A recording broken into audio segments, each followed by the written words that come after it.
Assalamualaikum warahmatullahi wabarakatuh. Perkenalkan, nama saya Walidah Fitri Snaini, NIM 213830222130. Di sini saya akan menjelaskan tentang ilmu tauhid dan ilmu kalam. A. Pengertian ilmu tauhid dan ilmu kalam. Yang pertama, pengertian ilmu tauhid. Ilmu tauhid adalah ilmu yang membicarakan tentang cara-cara menetapkan akidah agama dengan menggunakan dalil-dalil yang meyakinkan. Baik dalil-dalil itu merupakan dalil nakli, dalil akli, ataupun dalil wijdani atau perasaan halus. Ilmu ini dinamakan tauhid karena pembahasannya yang paling menonjol, menyangkut pokok keesaan Allah yang merupakan asas pokok agama Islam, sebagaimana yang berlaku terhadap agama yang benar yang telah dibawakan oleh para rasul yang diutus Allah. Allah Subhanahu wa taala berfirman, Tidaklah kami mengutus sebelum engkau seseorang rasul pun melainkan kami wahyukan kepadanya bahwa tidak ada Tuhan yang sebenarnya disembah melainkan aku, maka sembahlah aku. Oleh para ulama kalam mutakalimin, ilmu ini dinamakan juga ilmu kalam karena masalah yang dipermasalahkan ialah masalah kalam Allah yang kita baca atau Al-Quran. Apakah dia makhluk diciptakan atau qadim, bukan diciptakan? B. Substansi ilmu ini merupakan teori-teori kalam. Tak ada di antaranya yang diwujudkan ke dalam kenyataan atau diamalkan secara fisik. Y. Cara atau jalan menetapkan dalil untuk pokok-pokok akidah sama dengan ilmu mantik. Ilmu mantik sama maknanya dengan kalam.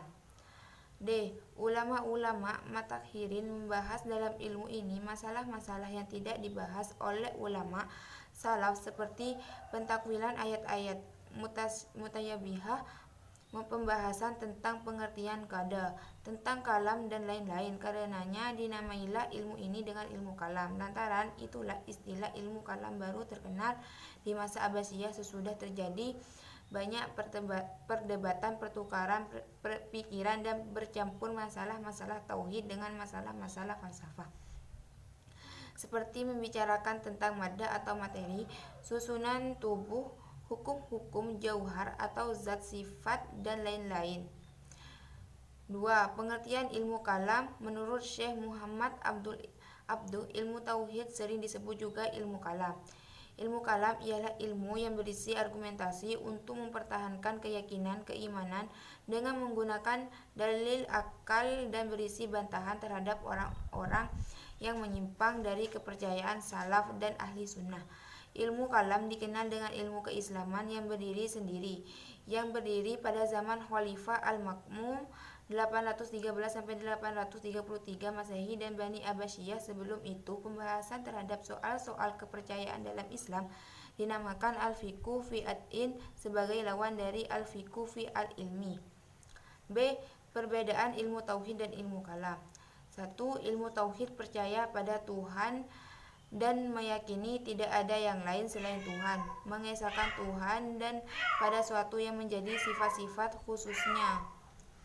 2. Ilmu kalam, ilmu yang membahas tentang ketuhanan yang berdasarkan rasio atau argumen logika sebagai pembuktian terhadap teks atau argumen nakli. Ilmu ini mempelajari firman Allah dalam Al-Quran. C. Persamaan ilmu tauhid dan ilmu kalam. Ilmu tauhid dan ilmu kalam sama-sama membahas tentang ketuhanan. D. Aliran ilmu tauhid dan ilmu kalam. 1. Aliran Jabariyah. Nama Jabariyah berasal dari kata Jabarah yang mengandung arti memaksa. Dapat dipahami bahwa nama Jabariyah disangkut pautkan pada pengertian manusia dalam perbuatan tidak mempunyai inisiatif sedikitpun. Dengan kata lain, manusia dalam paham ini terikat bukan pada kehendak dan kemauan serta inisiatifnya sendiri, tetapi terikat pada kehendak mutlak Tuhan. Oleh sebab itu, aliran Jabariyah ini menganut paham bahwa manusia tidak mempunyai kemerdekaan dalam menentukan kehendak dan perbuatannya. 2. Aliran Qadariyah. Kata Qadariyah berasal dari kata kerja qadar yang bermakna memutuskan atau no to desire or to decide. Di samping bermakna memutuskan, kata itu juga mengandung makna memiliki kekuatan atau kemampuan. Tokoh pemikir yang pertama kali menyatakan dengan suara lantang paham Qadariyah ini adalah Ma'bad al-Juhani, dan ternyata Ma'bad al-Juhani tidak sendiri dalam kegiatan ini. Paham yang dilontarkan oleh Ma'bad al-Juhani ini disebutkan pula oleh Gailan al-Dimashqi. 3. Aliran Mu'tazilah. Perkataan Mu'tazilah berasal dari kata i'tizal yang berarti menyisihkan atau mengasingkan diri. Adapun kaum Mu'tazilah berarti kaum yang menyisihkan atau mengasingkan diri. Kaum Mu'tazilah adalah kaum yang menghebohkan dunia Islam selama 300 tahun pada abad-abad permulaan Islam. Dalam sejarahnya, kaum Mu'tazilah pernah membunuh ribuan ulama Islam. Di antaranya adalah ulama Islam yang terkenal bernama Syekh Buwati, imam pengganti Imam Syafi'i. Dalam suatu peristiwa yang disebut peristiwa Quran Makhluk, Imam Ahmad bin Hanbal, pembangun mazhab Hanbali, mengalami pula siksaan dalam penjara selama 15 tahun akibat peristiwa itu. Berdasarkan pokok keyakinan yang kedua, Mu'tazilah mengatakan bahwa Allah itu adil.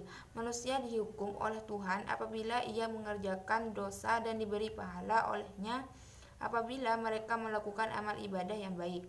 Oleh karena itu, semua perbuatan manusia di atas dunia ini dibuat dan diciptakan oleh manusia sendiri. Apakah perbuatan baik ataupun buruk, semua perbuatan manusia tidak bersangkut paut dengan Tuhan, dan bahkan Tuhan tidak tahu apa yang dikerjakan oleh manusia. 4. Aliran Syiah.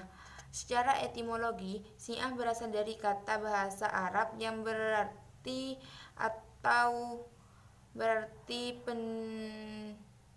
pendukung. Dengan demikian, apabila ungkapan Syiah Ali itu berarti pengikut Ali. Adapun secara terminologis, arti kaum Syiah dalam lingkungan umat Islam ialah kaum yang beriktikad atau berkeyakinan bahwa Ali adalah orang yang berhak menjadi khalifah pengganti Nabi, karena Nabi berwasiat bahwa pengganti beliau sesudah wafat adalah Ali.